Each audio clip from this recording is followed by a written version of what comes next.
Assalamualaikum to everyone. This is Asma Shabi studying in grade 9th at South Kesh Coaching Academy, Kulgam. Today I am going to present a fantastic topic which is cytoplasm in front of you. I need your keen attention for some time. Let us move ahead. पहले हम देखते हैं cytoplasm क्या होता है. Whatever is between nuclear membrane and plasma membrane is called cytoplasm. Cytoplasm होता है true solution, amorphous and colloidal solution. तो यहाँ पर अब नए वर्ड होंगे कि आप सोच रहे हैं कि नए वर्ड क्या होते हैं. ट्रू होता है, कोलोइडल सॉल्यूशन होता है, ट्रू होता है जो होमोजेनियस होता है यानी इसमें uniform composition through out the solution होता है, और कोलोइडल सॉल्यूशन में होता है हेटेरोजेनियस यानी इसमें यूनिफॉर्म कंपोजिशन नहीं होता है, और जो ट्रू सॉल्यूशन है वो टेंडाल्स इफेक्ट शो नहीं करता है, और जो कोलोइडल सॉल्यूशन है वो टेंडाल्स इफेक्ट शो करता है. अब आप देखिए यहाँ जो ये है इसको हम कहते हैं न्यूक्लियर मेम्ब्रेन और इसको हम कहते हैं प्लाज्मा मेम्ब्रेन.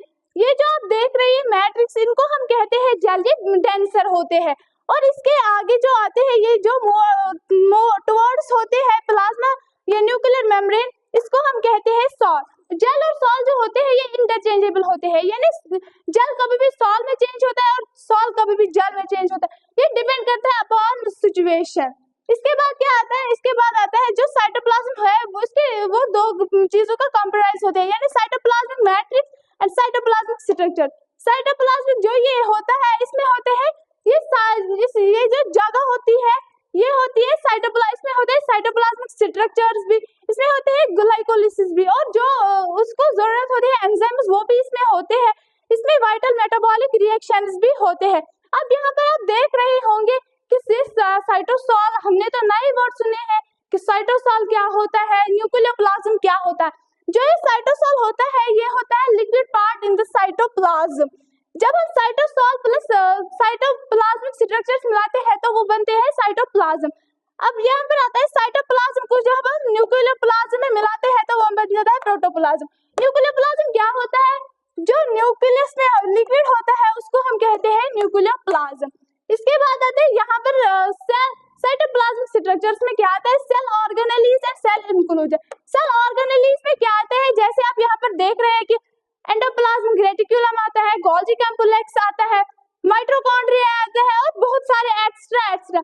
अब मैं आपको कुछ साइटोप्लाज्म में और कुछ बातें बताना चाहती हूँ कि जो इसमें होता है साइकोलॉसिस. साइकोलॉसिस क्या होता है, साइकोलॉसिस होता है movement of cytoplasm in a circle. वो सर्कल में क्यों करता है, for proper distribution of substance.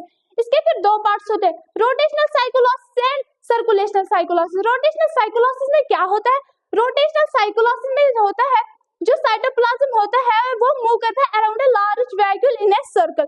और सर्कुलेशनल साइकोलॉसिस में क्या होता है, जो सर्कुलेशनल साइकिल इसमें जो होता है ये होता है साइटोप्लाज्म वो मूव करता है वेरियस टिनी जो होते हैं इसमें वैक्यूल्स उनके इर्द गिर्द चक्कर लगाता है इन ए सर्कल.